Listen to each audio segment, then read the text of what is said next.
আমাৰ নেতা ৰাহুল গান্ধী ডাঙৰীয়াক আমি গোলাঘাটলৈ আহ্বান জনালোঁ আৰু তেখেতেও কথা দিলে যে অন্ততঃ আমি ৰাইজৰ আহ্বানক নেওচা কেতিয়াও নিদিওঁ, গোলাঘাটৰ বাবে আমি যাম। আৰু আমাৰ সন্মানীয় সভাপতি জনকণ্ঠ গৌৰৱ গগৈ ডাঙৰীয়াই আমি যেতিয়া কওঁ তেতিয়া ক'লে আমাক যে আমাৰ ৰাহুল গান্ধীয়ে আপোনালোকৰ কথা কেতিয়াও নেপেৰে, আপোনালোকৰ বাবে ৰাইজৰ বাবে নিশ্চিতভাৱে গোলাঘাটলৈ ৰাহুল গান্ধী ডাঙৰীয়া আহিব। সেইকাৰণে আজি আমাৰ এই শুভ দিনৰ শুভখনত আমি তেখেতে ইয়াতে লগ পালোঁ আৰু হাজাৰ হাজাৰ মানুহ বিভিন্ন অঞ্চলৰ পৰা আহিলে আৰু সেই এটা শক্তি, যিটো শক্তিয়ে ভাৰতীয় জনতা পাৰ্টীক নিশ্চিতভাৱে এক ব্যৱস্থালৈ গতি কৰাব, মুক্তিৰ দিশে মানুহক গতি কৰিব। ৰাহুল গান্ধীয়ে বহুকেইটা প্ৰতিশ্ৰুতি প্ৰদান কৰিছে, হ'ব সেইটো 100%।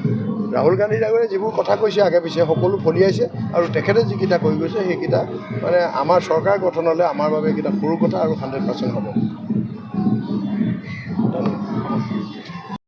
মুখ্যমন্ত্ৰী ৰাহুল গান্ধী ডাঙৰীয়া আহিলে আৰু গৌৰৱ গগৈ ডাঙৰীয়া আহিলে, কি ক'ব, কেনেধৰণে আচলতে কাৰ্যসূচী?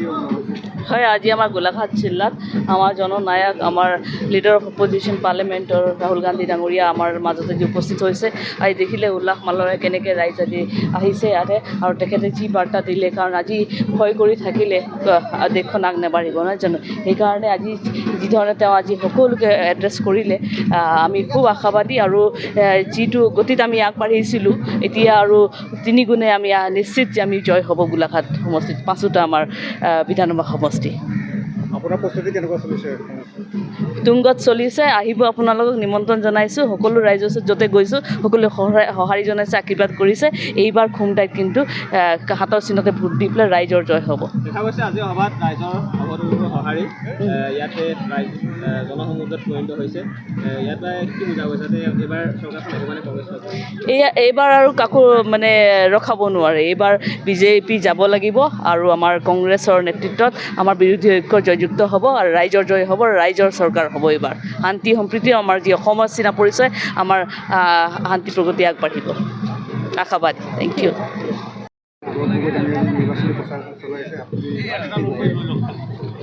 আজি ৰাহুল গান্ধী ডাঙৰীয়াই আজি গোলাঘাটৰ 5টা সমষ্টিক লৈ যি এক বৃহৎ নিৰ্বাচনী সভা, তাত তেওঁ আজি বক্তব্য আগবঢ়ালে।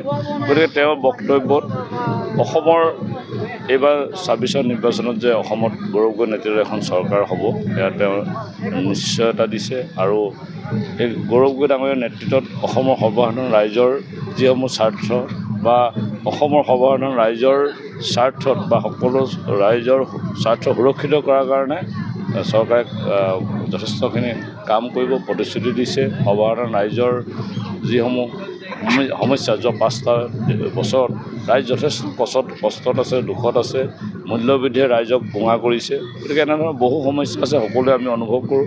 গতিকে এই সমস্যাসমূহৰ পৰা ৰাইজক এটা নতুন দিনৰ সন্ধান দিব আৰু মই ভাবোঁ তেখেতৰ উপস্থিতিয়ে আজি ৰাইজক যথেষ্ট উৎসাহিত কৰিলে।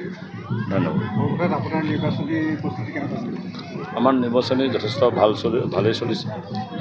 গৌৰৱ গগৈ ডাঙৰীয়া আৰু লুৰিণজ্যোতি গগৈ ডাঙৰীয়া যৌথভাৱে আমাৰ এখন বৃহৎ নিৰ্বাচনী সভা ইতিমধ্যে কৰি গৈছে আৰু আমি বুথৰ পৰ্যায়ত আমি সৰু সৰু সভাবিলাক আমি কৰিছোঁ। আৰু আমি এটা কথা চাইছোঁ যে ৰাইজৰ ওচৰলৈ আমি যাব বিচাৰিছোঁ আৰু গাঁৱৰ ভিতৰৰ ৰাইজৰ যিসমূহ সমস্যা, এই সমস্যাবোৰ আমি উপলব্ধি কৰিছোঁ। কিয়নো আমি দেখিছোঁ যে সৰুপথাৰ সমষ্টি গ্ৰাম্যাঞ্চলৰ ৰাস্তা পদূলি এতিয়াও দুজাক বৰষুণ দিলে গাড়ী নাযায়, খোজকাঢ়ি যাব লগা হয়। আমি বহুত নিৰ্বাচনী সভা খোজকাঢ়ি গৈ নিৰ্বাচনী সভা অনুষ্ঠিত কৰিছোঁ আৰু গ্ৰাম্যাঞ্চলৰ ৰাইজৰ যিসমূহ সমস্যা আছে এই সমস্যাসমূহৰ ক্ষেত্ৰত কিন্তু যোৱা 5টা বছৰে সামান্যতম সমাধান কৰা দেখা নগ'ল। ৰাইজ যথেষ্ট ক্ষোভিত, কিয়নো আৰু বিশেষকৈ আমাৰ সৰুপথাৰ সমষ্টিৰ 90% ৰাইজ কৃষিজীৱী। গতিকে কৃষকসকলৰ স্বাৰ্থত যোৱা 5টা বছৰত কোনো ইৰিগেশ্যনৰ ব্যৱস্থা কৰা নহ'ল।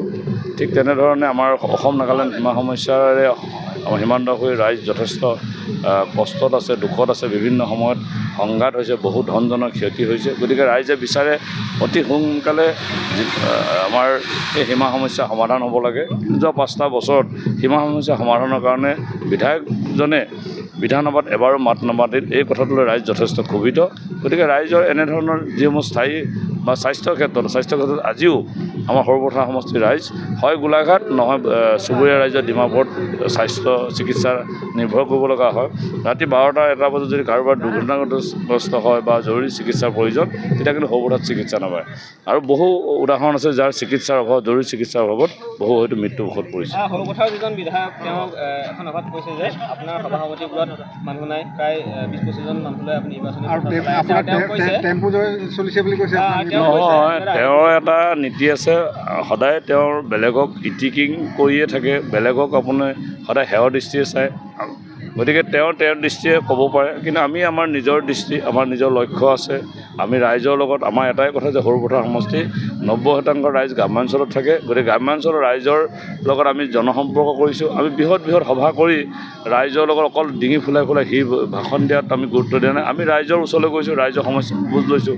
আৰু ৰাইজৰ যিসমূহ সমস্যা যদি আমি বুজি নাপাওঁ, উপলব্ধি নকৰোঁ, তেতিয়াহ'লে আমি ৰাইজক লৈ আমি কেনেধৰণে পৰিকল্পনা। গতিকে আমাৰ ৰাইজৰ ওচৰত আমি গৈছোঁ আৰু আমাৰ বিভিন্ন সময়ত ছ'চিয়েল মিডিয়াত আমাৰ এই পষ্টবিলাক দিছে, তাতে গম পাব যে কিমানজন মানুহ আছে। ছবিয়ে কথা কয়, গতিকে ছবিয়ে ক'ব। আৰু তেওঁৰ তেনেকুৱা ধৰণৰ মানসিকতাক আমি তেওঁৰ ধৰণৰ দৃষ্টিৰে তেওঁ চাব পাৰে, আমি তাত ক'ব লগা একো নাই।